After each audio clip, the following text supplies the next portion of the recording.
You've heard it before. Do some push-ups, lift some weights, and boom, testosterone through the roof. Yeah, not exactly. The truth is, the wrong type of training can tank your testosterone. But the right training? That's your cheat code to more muscle, more energy, and, let's just say, a healthier love life. Let's break down the testosterone and bring back your confidence. Stay with me. Most guys think testosterone is just about being manly. But testosterone is the master switch for muscle growth, energy, fat loss, and even confidence. And here's the scary part. After about age 30, men's testosterone drops 1 to 3% every single year. By your 40s, you're running on fumes compared to your younger self. But it's not just age. Obesity can crush testosterone. High-stress lifestyles? Same thing. Here's the kicker. Doing the wrong type of exercise can make it even worse. Yeah, your 1-hour treadmill grind might actually be wrecking your hormones. So the real question is, how do you train in a way that naturally boosts testosterone instead of killing it? Before we answer this question, let's talk about how testosterone is made. Quick biology. 95% of a man's testosterone is made in the testicles. And no, there's no polite way to say that. Inside, there are tiny workers called Leydig cells. They're like factory employees waiting for a call from the boss, your brain. The boss sends a hormone signal saying, "All right, boys, start pumping out testosterone," and boom, T levels rise, fueling muscle, energy, and other important functions. But here's the catch. That system is sensitive. Stress, bad sleep, too much cardio can mess up the whole chain. That's why you need to train smart, not just hard. And now, here's where exercises came in and how actually they boosts testosterone levels. When you exercise, your body releases a mix of catabolic, breakdown, and anabolic, buildup, hormones. Testosterone is one of the key anabolic ones. Here's where it gets fun. The right kind of training not only spikes testosterone temporarily, but also increases the androgen receptors in your muscles. That means your body uses testosterone more effectively to build muscle. But this boost only happens if your training hits a certain threshold. Too easy? No spike? Too much? You crash. It's like Goldilocks, you've got to find that just right zone. So what is the testosterone training formula? First of all, let's make it clear. Resistance training is king. If you want the biggest testosterone spike, resistance training wins every time. And I'm not talking about pink dumbbells and bicep curls for an hour. I'm talking heavy, compound lifts that use big muscle groups. Squats, deadlifts, bench press, Olympic lifts. If it doesn't make you pull a weird face mid-rep, it's probably too light. Why? Because the more muscle mass you work, the bigger the hormonal response. For example, jump squats light up your legs and core. Huge testosterone trigger. Compare that to tricep kickbacks, which will impress absolutely no one. Go heavy, or forget testosterone growth. You want weights heavy enough that you can only do 5 to 8 solid reps before your muscles throw in the towel. Use your repetition maximum. You need to lift weights that challenge you to your maximum reps for that set. Here's what I mean. If you have 5 reps, use the heaviest weight you can handle for exactly 5. That's your 5 repetition maximum, or RM. If you have 10 reps, it's the same deal. Use weights you can handle for that 10 RM. If your set ends, and you feel like you could have done 5 more reps while casually scrolling Instagram, it's too light. You want to lift a weight that makes your muscles question all your life choices by the last rep. But is that enough to boost testosterone? The answer is absolutely no. Volume matters too.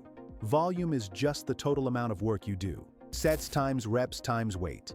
You can keep the weight the same and do more reps, or keep the reps the same and lift heavier weight. Both can work, but the goal is enough total work to stress your body into making more testosterone. You can also increase the sets with the same repetitions and the same weights. It's up to you. For example, let's say you are doing 5 reps for 100 kilos. That's equal 500 kilos total volume. But you can also do 10 reps for 100 kilos. That equals 1,000 kilos total volume. What will be better for your muscles and T growth? And forget about baby muscle isolation. Your body loves big compound lifts, movements that use multiple joints and multiple muscle groups. Why? Because they demand more from your body, and more demand equals more hormonal response. That means your core, your grip, even your smaller supporting muscles are all firing together. More muscles working equals more testosterone spike. Machines, they're fine for targeting a muscle, but they do half the work for you by stabilizing the load. Your hormones know the difference. Here's the fun part. Your legs are your secret weapon. Yeah, I know some of you hate leg day, but listen, your legs have your biggest muscles. When you train them hard, your testosterone goes through the roof. You can't out-bench press your hormones. You have to squat, lunge, jump. But I want to give you a big red flag. Avoid training to failure every time. Pushing to total failure every workout can actually lower testosterone by spiking cortisol, your stress hormone. Research shows guys who don't go to failure often have lower cortisol and higher testosterone after training. Instead, stop 1 to 2 reps short of failure most of the time. Save full failure for occasional challenges. After we talk about training to failure, let's talk about your resting period, because I know you're doing it wrong. Studies show that 60 seconds rest between sets beats 90 seconds for testosterone boost. Think about it. If you sit around for 5 minutes between sets scrolling TikTok, your heart rate drops, your body cools off, and your hormonal spike starts fading. Shorter rest keeps your body in that hormonal sweet spot. That said, don't rush so much that your form falls apart. 60 seconds is a good sweet spot for keeping the intensity high without turning your workout into a cardio session. And since I've mentioned cardio, remember this. If you want to increase your testosterone levels, always resistant training first and then the cardio. Period. If you're mixing weights and cardio in the same workout, start with the weights. Why? Because resistance training gives you that testosterone boost, and you want it flowing while you tackle the rest of your workout. Do cardio first, and you'll burn up a lot of that hormonal advantage. That doesn't mean you have to throw away endurance training. A little high-intensity cardio can actually help your testosterone, but too much endurance work can tank it.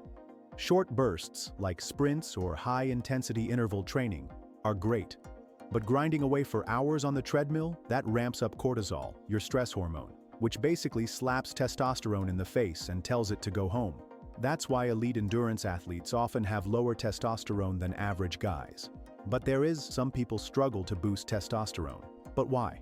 If you're doing everything right but still not seeing the testosterone boost you want, 2 big culprits might be holding you back: obesity and age. Obesity messes with blood flow, especially to the testicles, which makes it harder for your body to crank out testosterone. Plus, fat tissue can actually convert testosterone into estrogen. Yeah, not great news if you want to stay macho.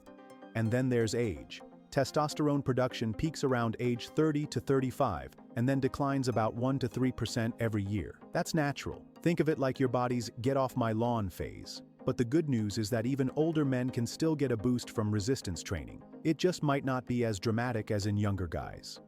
No matter your age or weight, if you want to boost testosterone naturally, focus on resistance training that uses large muscle groups. Push yourself with moderate to high intensity. Keep your rest periods short, and aim for enough volume.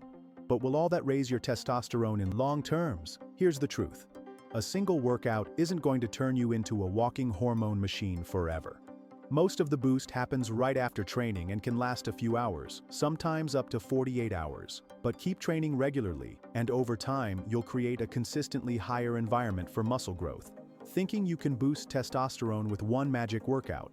No, it doesn't work that way. Follow these steps, and I can guarantee you that your T levels will rise up again. And if you found this helpful, hit subscribe so you never miss video like this. I'll see you in the next one.